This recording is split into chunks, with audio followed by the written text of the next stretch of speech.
தமிழக முதல்வர் பிப்ரவரி 25ஆம் தேதி பெரிய குண்டை தூக்கி போட்டுள்ளார். அதை பற்றி விரிவாகவும், இதை இப்போது ஏன் சொல்ல வேண்டும் என்ற அரசியல் பின்னணியை பார்ப்போம். தொகுதி மறுசீரமைப்பு, ஒரே நாடு ஒரே தேர்தல் நடைமுறையை கொண்டு வர பாஜக தீவிரம் காட்டி வருகிறது. இதனால் மாநில அரசுகளின் உரிமை பறிபோகும் என எதிர்க்கட்சிகள் குற்றம் சாட்டி வருகின்றனர். இந்த சூழலில் கடந்த 25ஆம் தேதியன்று முதல்வர் ஸ்டாலின் தமிழகம் இன்று மிகப்பெரிய உரிமை போராட்டத்தை நடத்த வேண்டிய சூழலுக்கு தள்ளப்பட்டுள்ளது. ஆகவே மார்ச் 5ஆம் தேதி அனைத்து கட்சி கூட்டத்தை நடத்துவதாக அறிவிக்கிறோம். இதற்கு தேர்தல் ஆணையத்தில் பதிவு செய்யப்பட்டுள்ள 40 கட்சிகளையும் அழைக்க முடிவு செய்துள்ளோம். அவர்களுக்கு முறைப்படி அழைப்பு விடப் போகிறோம். இந்த கூட்டத்தில் தொகுதி மறுசீரமைப்பு பற்றி ஆலோசிக்கப்படும். தொகுதி மறுசீரமைப்பு என்ற பெயரில் தென்னிந்தியாவின் தலைக்கு மேல் கத்தி தொங்கிக் கொண்டிருக்கிறது. எல்லா வளர்ச்சி குறியீடுகளிலும் தமிழகம் முதன்மையாக இருந்தும் கடுமையாக பாதிக்கப்பட்டு வருகிறது. தமிழகத்தில் 39 பாராளுமன்ற தொகுதிகள் இருக்கின்றன. இதனை குறைக்கும் அபாயம் ஏற்பட்டுள்ளது. மத்திய அரசு இதற்காக முயற்சித்து வருகிறது. இதனால் 39 தொகுதிகளில் இருக்கக்கூடிய 8 தொகுதிகளை இழக்கக்கூடிய சூழல் ஏற்பட்டுள்ளது. இனி தமிழகத்தில் 31 தொகுதிகள் தான் இருக்கும். அதிக மக்கள் தொகையை கொண்ட மாநிலங்களில் இருந்து அதிக எம்பிக்கள் இருப்பார்கள். இதனால் பாராளுமன்றத்தில் நமக்கான முக்கியத்துவம் குறைந்துவிடும். இதனால் தமிழகத்தின் குரல் நசுங்கப்படும். இது வெறும் எம்பிக்கள் கவலை மட்டும் இல்லை, இது மாநிலத்தின் உரிமை சார்ந்த கவலை என்பதை மறந்திட முடியாது. ஆனால் மார்ச் 5ஆம் தேதி நடைபெறும் அனைத்து கட்சி கூட்டத்தில் தமிழகத்தின் அனைத்து கட்சி தலைவர்களும் அரசியல் கடந்து கட்சிகளை மறந்து பங்கேற்று குரல் கொடுக்க வேண்டும் என்கிறார். இப்படி முதல்வர் சொன்னதற்குள் பின்னணி தொகுதி மறுசீரமைப்பு விவகாரத்தை மத்திய அரசு தீவிரமாக முன்னெடுத்து வருகிறது. புதிய பாராளுமன்ற கட்டிடம் திறப்பு விழாவில் பேசிய பிரதமர் மோடி, பாராளுமன்ற உறுப்பினர்களின் எண்ணிக்கை எதிர்காலத்தில் அதிகரிக்கும். அதற்கு ஏற்ற வகையில்தான் புதிய பாராளுமன்றம் வடிவமைக்கப்பட்டுள்ளது என்றார். புதிய பாராளுமன்றத்தில் மக்களவை 888 பேரும், மாநிலங்களவை 384 பேரும் அமரும் வகையில் இடவசதி செய்யப்பட்டிருக்கிறது. தற்போதைய 543 மக்களவை உறுப்பினர்களும் 245 ராஜ்யசபா உறுப்பினர்களும் இருக்கிறார்கள்.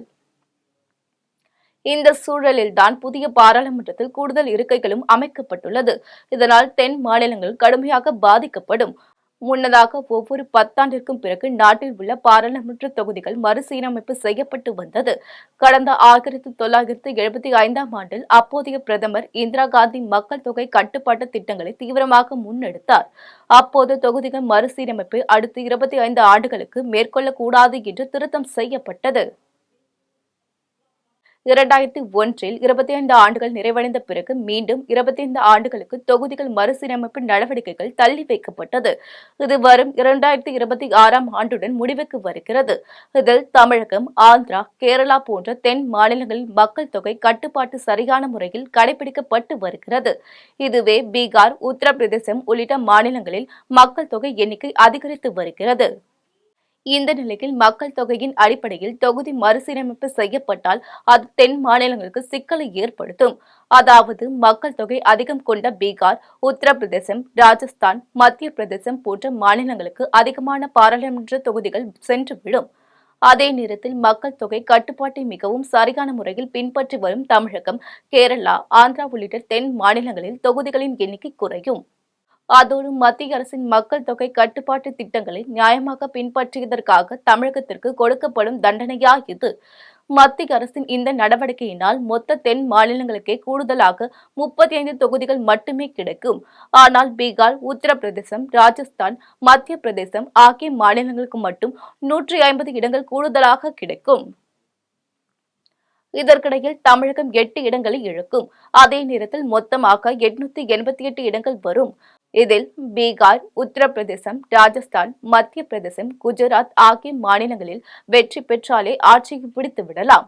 அப்போது தென் மாநிலங்களில் இருந்து வாக்குகள் கிடைக்க வேண்டிய அவசியம் இருக்காது. இதனால் சில மாநிலங்கள் கடுமையாக பாதிக்கப்படும். பல மாநிலங்கள் பயனடையும். இது மிக மிக மோசமான திட்டம். இந்த நடைமுறையை 2021ஆம் ஆண்டு செயல்பாட்டுக்கு கொண்டு வந்தால் அடுத்த 10 ஆண்டுகளில் தென் மாநிலங்கள், வட மாநிலங்கள் இடையே பகை ஏற்படும். எனவே தென் மாநிலங்களும் தொகுதிகளின் எண்ணிக்கையை அதிகரித்து கொடுக்க வேண்டும். எடுத்துக்காட்டாக உத்தரப்பிரதேசத்தில் 80 இடங்களை 120ஆக உயர்த்துகிறார்கள் என்றால் தமிழகத்தில் 39இல் இருந்து 55ஆக அதிகரிக்க வேண்டும். அப்போதுதான் இந்த பிரச்சினைக்கு முடிவு கிடைக்கும். இல்லையென்றால் தென் மாநிலங்கள் வட மாநிலங்கள் என்கின்ற பாகுபாட்டை கொண்டு வரும். இப்போது முதல்வர் மு.க.ஸ்டாலின் இதை கிளற வேண்டிய அவசியம் என்னவென்றால், February 25 ஜாட்கோ ஜியோ தமிழகம் தழுவி போராட்டம் நடத்தினர்.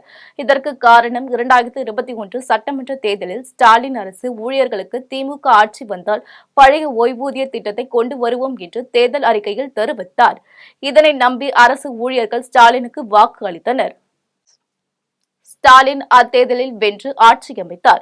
அப்போது நிதித்துறை அமைச்சராக இருந்த பிடிஆர் பழனிவேல் ராஜன் மறைமுகமாக பழைய ஓய்வூதிய திட்டத்தை அமல்படுத்த முடியாத நிலையில் அரசாங்கத்தின் பொருளாதார நிலை உள்ளது என்றார். அன்றில் இருந்து அரசு ஊழியர்கள் பழைய ஓய்வூதிய திட்டத்தை கொண்டு வர ஸ்டாலின் அரசுக்கு அழுத்தம் கொடுத்து வருகிறார்கள். இவர்களின் போராட்டத்தை தடுக்க ஓய்வு திட்டத்தை ஆராபுரம் 4 அமைச்சர்கள் குழு அமைக்கப்பட்டுள்ளது என்றார். இது திசை திருப்ப முயற்சி. இந்த குழுவை ஏற்றுக்கொள்ள மாட்டோம், எங்களை 4 ஆண்டுகளாக ஏமாற்றி வருகிறீர்கள் என்று சொல்லி போராட்டத்தில் குதித்தனர். இது பரபரப்பாக பேசப்படும் என்பதால் இதனை திசை திருப்பதன் ஸ்டாலின் இப்படி பேசியிருக்கிறார். 2021 மக்கள் தொகை கணக்கெடுப்பு நடத்தியிருக்க வேண்டும். அப்போது கொரோனா இருந்ததால் எடுக்க முடியாமல் போனது.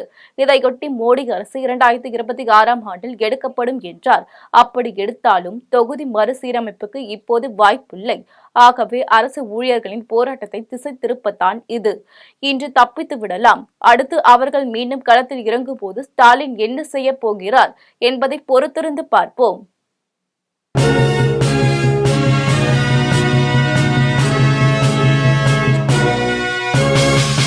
உடனுக்குடன் அப்டேட் தெரிந்து கொள்ள ஜெம் டிவி தமிழ் ஆப்பை இன்ஸ்டால் செய்யவும்.